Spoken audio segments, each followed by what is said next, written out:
Hello, എല്ലാവർക്കും നമസ്കാരം. തൊഴിലാളിക്കൊരു കൈത്താങ്ങി എന്ന വാട്സപ്പ് ഗ്രൂപ്പിൻ്റെ യൂട്യൂബ് ചാനലിലേക്ക് എല്ലാവരും സ്വാഗതം ചെയ്യുന്നു. ഇന്ന് വന്നിട്ടുള്ള വേക്കൻസികൾ ഏതൊക്കെ നോക്കാം.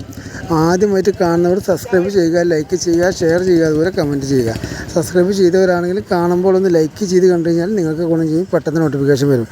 ആദ്യം കാണുന്നവർക്കും ആദ്യം വിളിക്കുന്നവർക്കും മാത്രമേ ജോബ് കിട്ടൂ, എല്ലാവർക്കും ജോബ് കിട്ടില്ല, കുറച്ച് പേർക്ക് മാത്രം. അതിന് കാണുമ്പോൾ ഒന്ന് ലൈക്ക് ചെയ്ത് കാണുക. കാരണം സബ്സ്ക്രൈബ് ചെയ്തുകൊണ്ട് മാത്രം നോട്ടിഫിക്കേഷൻ വരണമെന്നില്ല. ലൈക്ക് ചെയ്ത് കണ്ടു കഴിഞ്ഞാൽ ദിവസേന നിങ്ങൾ ലൈക്ക് ചെയ്യുമ്പോൾ നിങ്ങളിലേക്ക് എന്നും പെട്ടെന്ന് നോട്ടിഫിക്കേഷൻ വരാൻ സാധ്യതയുണ്ട്. അതുകൊണ്ടാണ് ഒരാൾക്കാർക്ക് അങ്ങനെ ഉള്ളതുകൊണ്ട് അനുഭവം കൊണ്ടാണ് പറയുന്നത്. അപ്പോൾ കാണുമ്പോൾ ഒന്ന് ലൈക്ക് ചെയ്ത് കാണുക. ഓക്കെ, അപ്പോൾ തുടർന്ന് കേട്ടോ.